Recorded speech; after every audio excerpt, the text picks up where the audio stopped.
Hello there, this is Mr. Selfridge. In this lesson we're going to talk about the solo by Dexter Gordon on a tune called 3 o'clock in the morning.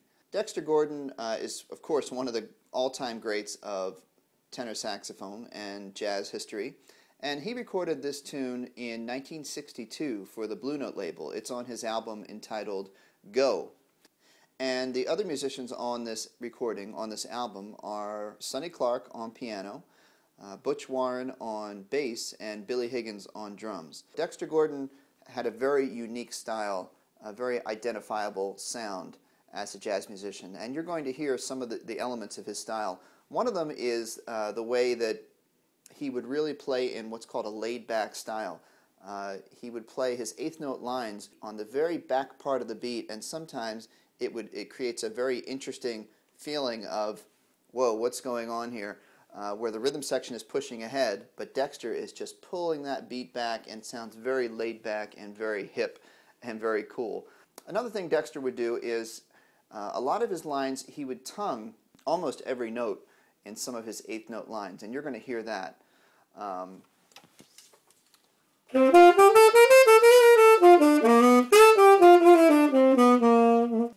So do do do dee do dee da do do da do da, like a lot of tonguing. But in a very hip way, of course. Another thing you'll hear is when Dexter plays repeated notes, you'll hear the scoop that he does instead of re-attacking a note twice, he'll do a scoop.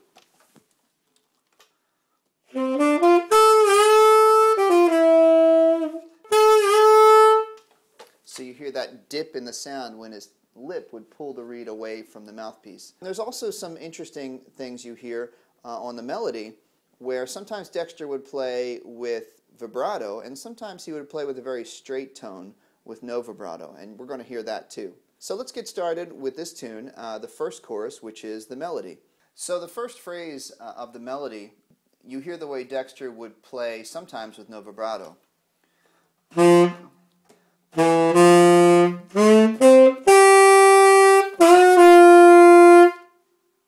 So that high note is really a straight, sort of aggressive tone with no vibrato. So notice the spots where he plays vibrato and he doesn't play vibrato.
So that's the melody chorus of Dexter Gordon on 3 o'clock in the morning. And the last part you just heard was the 2-bar break where the rhythm section dropped out for 2 measures, and Dexter had a spot where he was all by himself. And what he chose to play was an echo of that introductory theme that the piano played. And it starts on, this tune is in the key of F major, which is G major for tenor sax.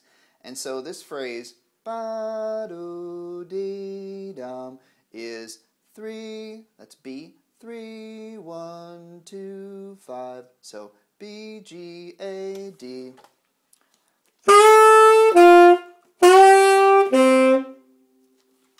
So that's the little break that he plays. Now, moving into the first chorus here, we hear right away Dexter kind of pulling back the beat with this repeated G note that he plays, and the eighth notes that he plays on that G are just pulling that beat a little bit back to establish that laid-back feeling that he always had.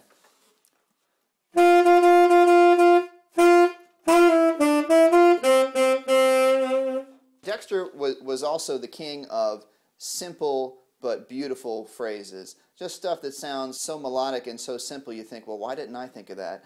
But he played it with such attitude and such uniqueness that it was just beautiful stuff. Here's some of the elements from his first chorus, and I'll talk about them. So after Dexter plays that first phrase with the repeated G's and that melodic G major pattern, he does this Charlie Parker sort of.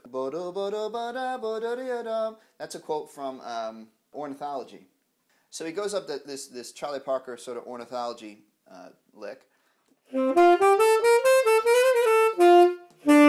down to the E, and then a C to C sharp, indicating that C sharp diminished chord.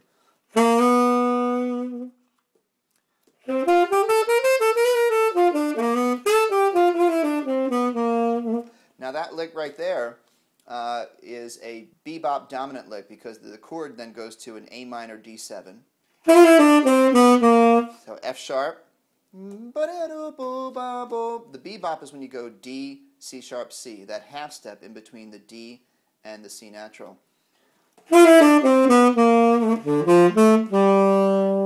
So next we have, and that's just a phrase on an A minor chord, the 2 chord of the key. And then he sequences that up on the D. And in these phrases you can hear the Dexter Gordon thing where he's tonguing every note. And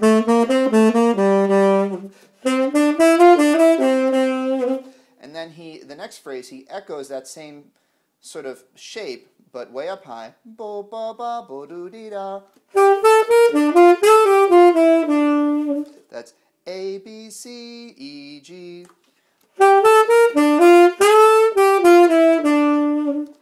And then he does this new pattern, which is again on A minor D7, which is talking about an A minor. It's the 6 to the 7. Da, da, da, da, da, da. That's a good lick to learn in all 12 keys. And then he plays around with that idea, but adding in some flatted notes, some altered notes on the dominant. So I'll play it for you.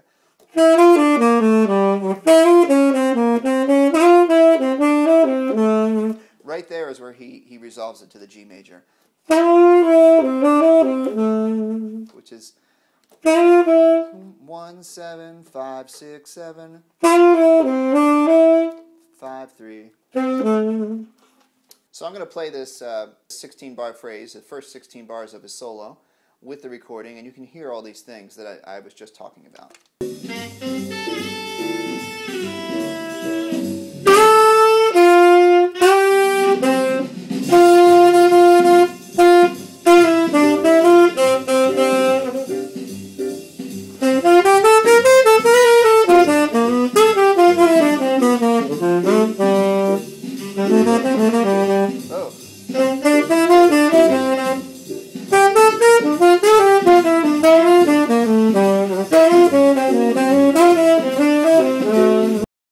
Okay, so now moving on to the next 16 bars of his first chorus. This is about 1 minute and 25 seconds into the recording. He leads into the next part. It's an A minor D7.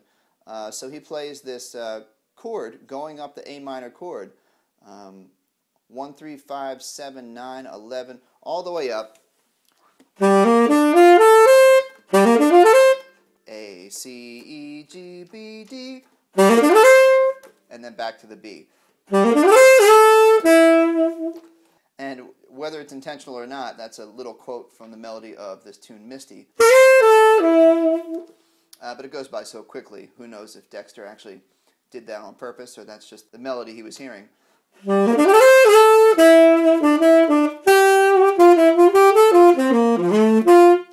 that's just a G major pattern, just playing around a G major chord.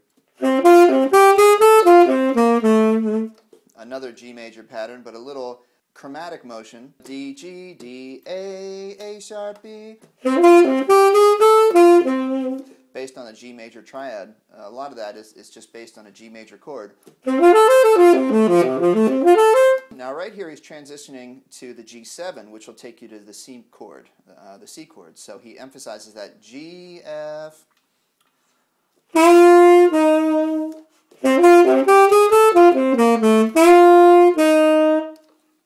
Baby.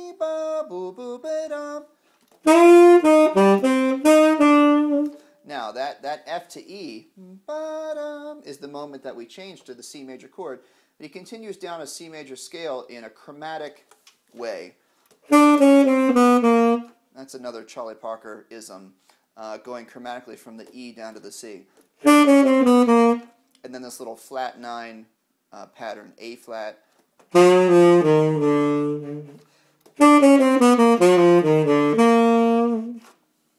So we continue on, and we're still on the C chord. A little blues tinge there with the C to the E flat, E, F, F sharp, G. And then the C sharp diminished. He just outlines the diminished chord going down. The chord goes back to a G major chord, and he outlines a G major pattern. 3, 5, 6, 7, 9. With a little diddly-do on the F sharp. G, D sharp, B. Da-do-do. And now a 2-5 pattern with a repetitive little idea. That's the A minor. And then he does this alteration, which makes it a half step lower. It's just that same pattern, but shifted down a half step. And then he finally resolves it on the G major, emphasizing the color tones of the 13, the E,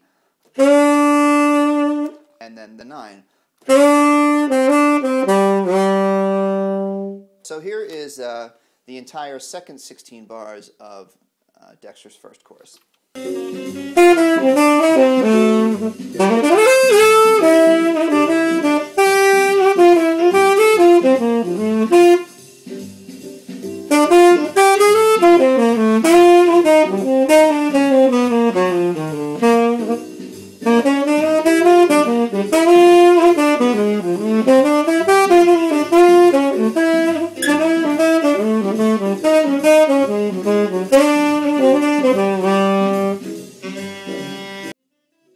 Okay, so now we're into Dexter's second full chorus of soloing, and that starts around 1 minute 53 seconds into the recording. And for the first portion of this solo, he's playing around with the A that he left off with at the end of his previous phrase, which is the 9th of the G major chord. He does this trick on the A, which is a saxophone specialty, where you hold the A, okay, and then he changes the timbre of the pitch by holding the A steady and moving these keys, these 3 keys together up and down. So that's that special effect that he uses here on this portion of the solo. So he does that, and then he goes up this phrase that jumps way up the saxophone and way back down, because he's jumping by motion of a 4th, and then a whole step, and then another 4th to create this sound. And that's just a little flavor of sort of the modern, at that time, the modern sounds that were happening in jazz. Dexter was hip to all of that, so he would mix it up from his bebop vocabulary. He would also bring in some of these more modern sounds of jumping the interval of a 4th in his playing. So after that little sort of modern spice that he throws in there, he resolves back to the G major chord with this very G major 7 sound. Just a very common phrasing around a G major 7 chord. 9, 1, 7, 5, 6, 7, 5, 3.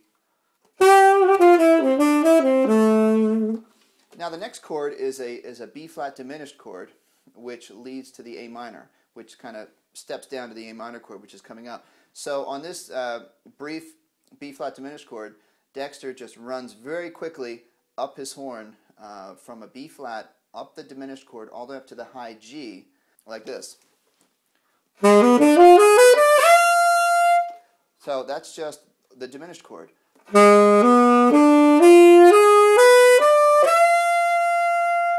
And then he resolves it to half step down to the F sharp D, because we're in G major. So So after he plays this sweeping phrase, moving all the way up the B flat diminished chord to the high G, resolving down to the F sharp D, we get another extended sort of bebop phrasing on the A minor D7, which transitions from a bebop sound to a bluesy sound at the end.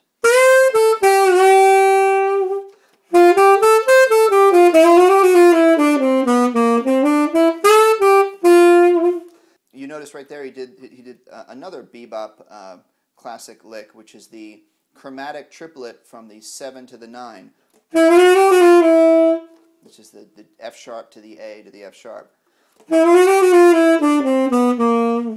So at this point in the phrase,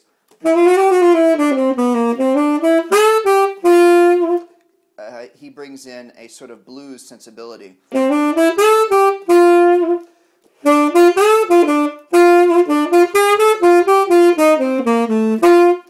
So he's got that 6, 6, 1, 3, 1, and then playing around with the flat 3, and then going down the blues scale sort of action here, the minor blues scale. So that whole phrase.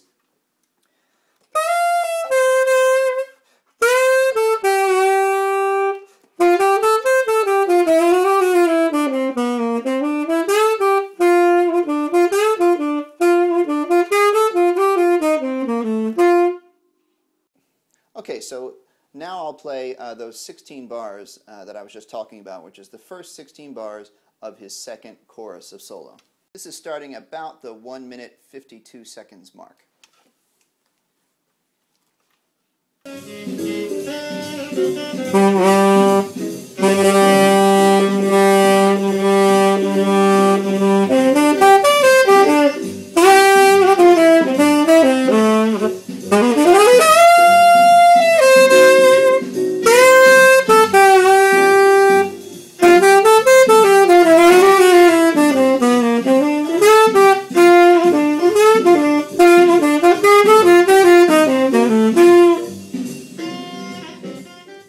Okay, so this brings us to about the 2 minute 20 second mark where Dexter is beginning the second half of his second chorus. And again, this phrase, you can hear Dexter using his trademark, very simple folk song-like ideas, which are very hip, and he gets a lot of mileage and a lot of melodies out of them. So here's the melody he comes up with first.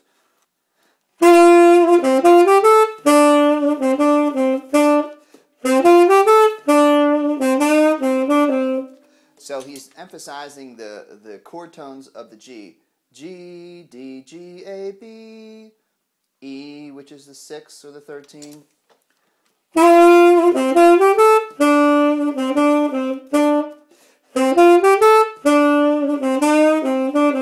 So there's a slight variation on it the second time where he goes to the flat 7. F, D, E, D.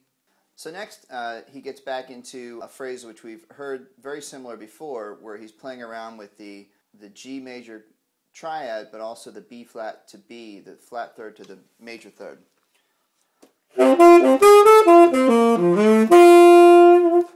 That phrase sounds pretty familiar.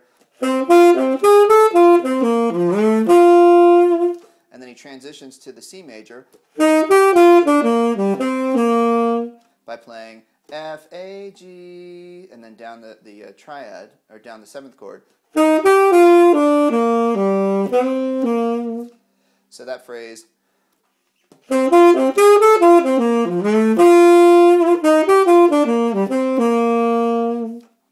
So next, Dexter is working to finish up this chorus, and he gets into a sort of a riff-based idea where he's repeating some notes, he's using some bluesy ideas, and he's doing some sequencing. So the first phrase he plays,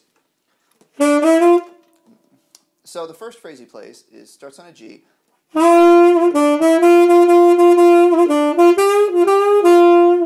So it's repetitive on that G. It's building excitement. He's got the blues thing going on with that B flat, boo-ba-dee-doo-dee-da, and then he sequences it down lower on the B, C, D.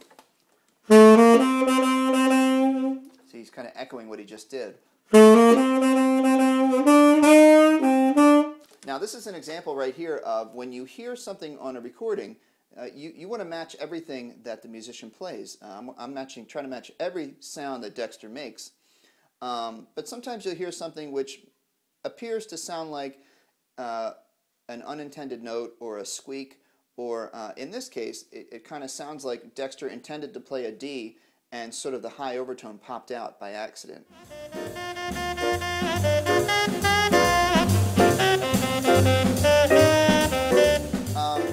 You can do it either way. You can transcribe what you think they meant, or you can just try to copy exactly what they did. It's fine either way. So this pattern, starting on the G,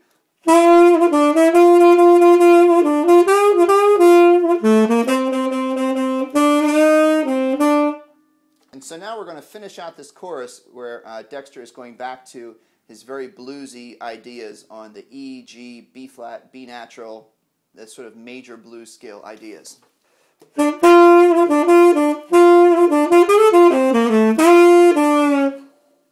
So he does these bluesy ideas, and then he finishes with a sort of a fall, a lip fall on the E. So that little slight fall on the E is just by pulling your jaw away, the reed away from the mouthpiece. So that's the second half of Dexter's second chorus on this tune.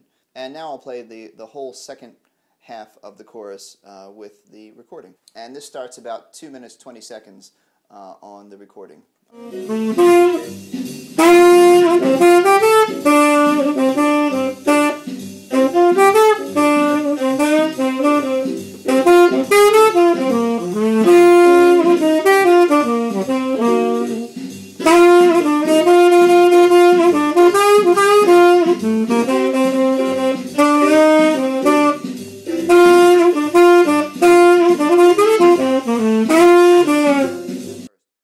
So here we are at the beginning of Dexter's third chorus of improvisation on this tune, and this starts about the 2 minute 47-second mark.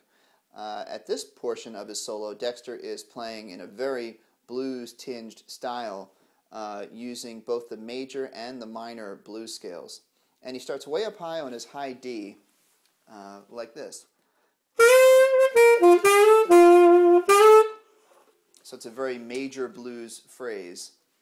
D, C, G, B flat, B, ba da bo bo de bo ba, and a grace note from the B flat to the B.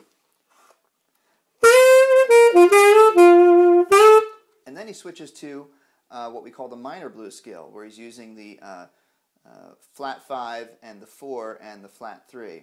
Bo ba bo ba ba ba bo bo ba ba do da bo da.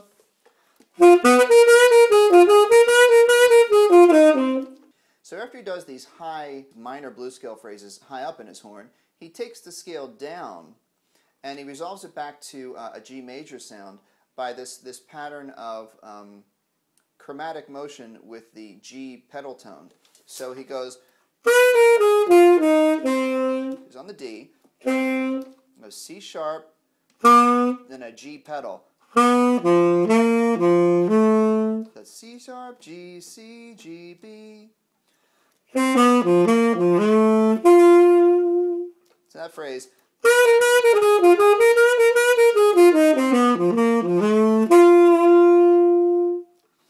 Then it goes back to this playing around with the G below on the E and above on the A. And then he does this interesting thing with octaves. He starts on an E flat and brings it up on a glissando to a high D. So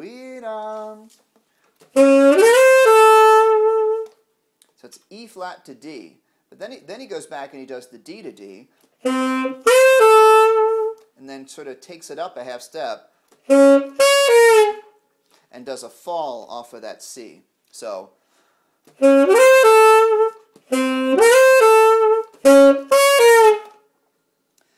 then Dexter continues that half-step motion. He played a high D, he played a high E flat, he brings it up to the high E, and that's the peak of the phrase, and then he finishes this part of the chorus in sort of familiar patterns of our G major and minor blues.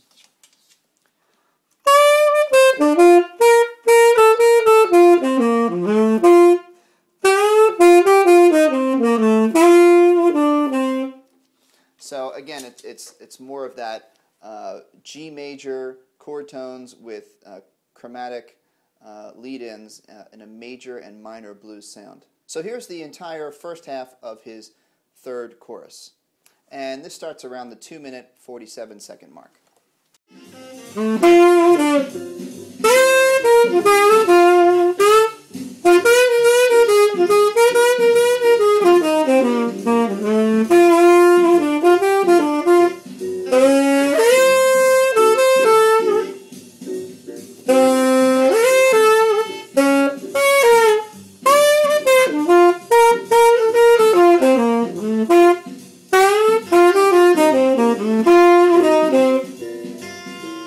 Okay, so we're in the home stretch of the solo. We're in the second half of the third chorus, the third and final chorus before the piano solo.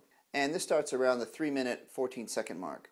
Dexter comes right in with a G, and he plays another common bebop vocabulary where he's outlining chord tones of the G major chord, but he's approaching each one from the upper scale note. So essentially he's outlining,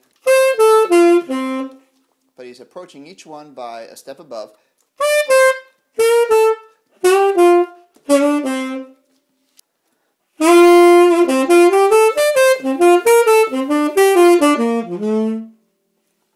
And then once he gets to that B, he does his chromatic approach to the D that we heard earlier in the song.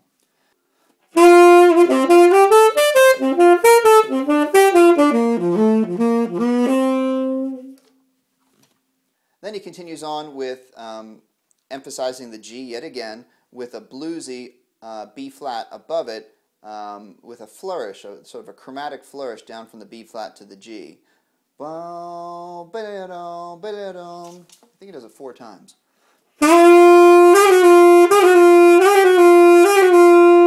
And then finally a B natural, resolving to the C major. Now he comes back in on the C major, ba ba ba ba do ba, to the C sharp diminished. So it's a C major pattern. Then he outlines the C sharp diminished, which is just each note of the C sharp diminished with a lower chromatic note.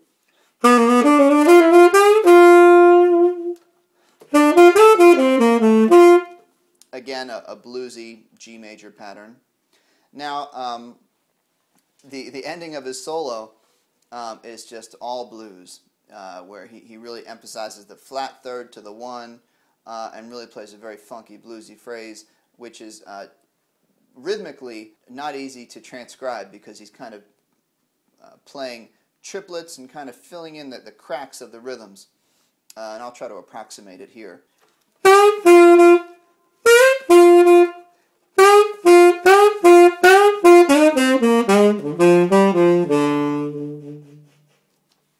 So here is the entire second half of Dexter's third chorus. And this is starting about the 3-minute 15-second mark.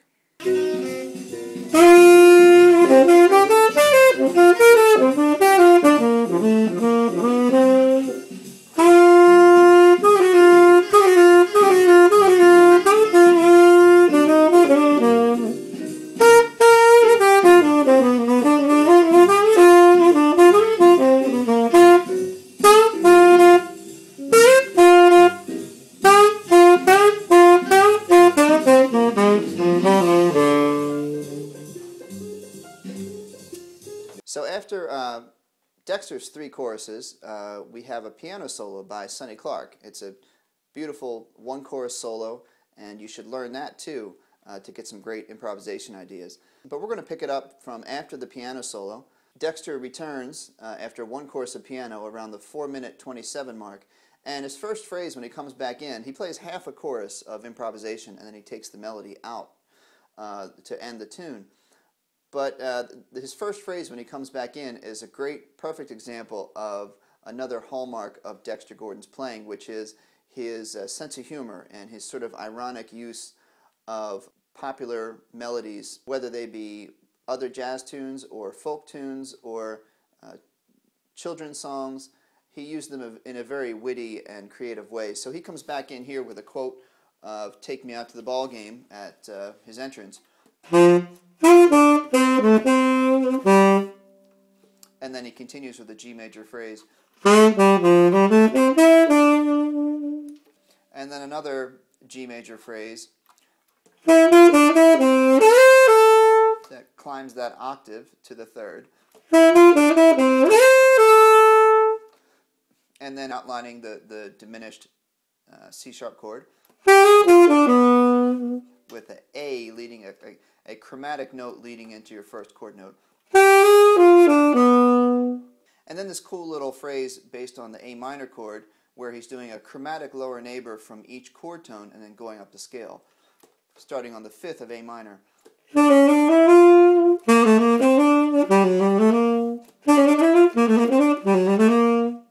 Then he continues on with an outlining of the A minor chord we heard before, where he starts on the A and goes up in thirds to the high D. So he goes up to that high D to a B, B flat, A. So that chromatic motion there. So after he does that octave chromatic, that octave D to the B, B flat, A, he continues down a sort of a bebop scale.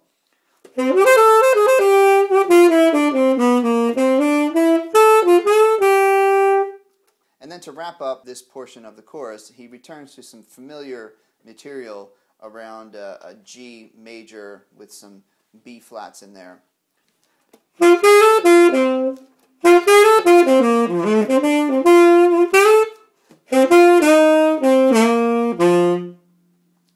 And that phrase brings him to the first note of the melody, taking the melody to finish the tune. So here's Dexter Gordon's half a chorus leading into the melody, starting at 4 minutes 27 seconds.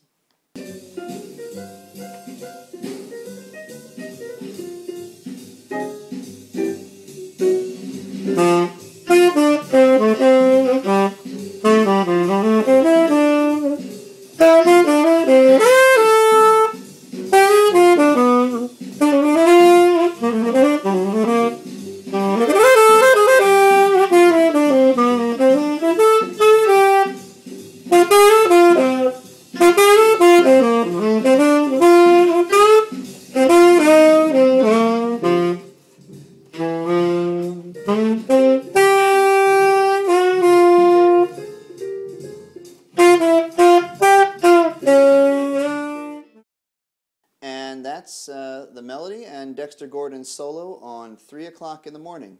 I hope this video was helpful for you to learn this solo. It's a great solo to learn. It's a lot of fun to play. Good luck with your transcribing. And as always, have fun and keep practicing.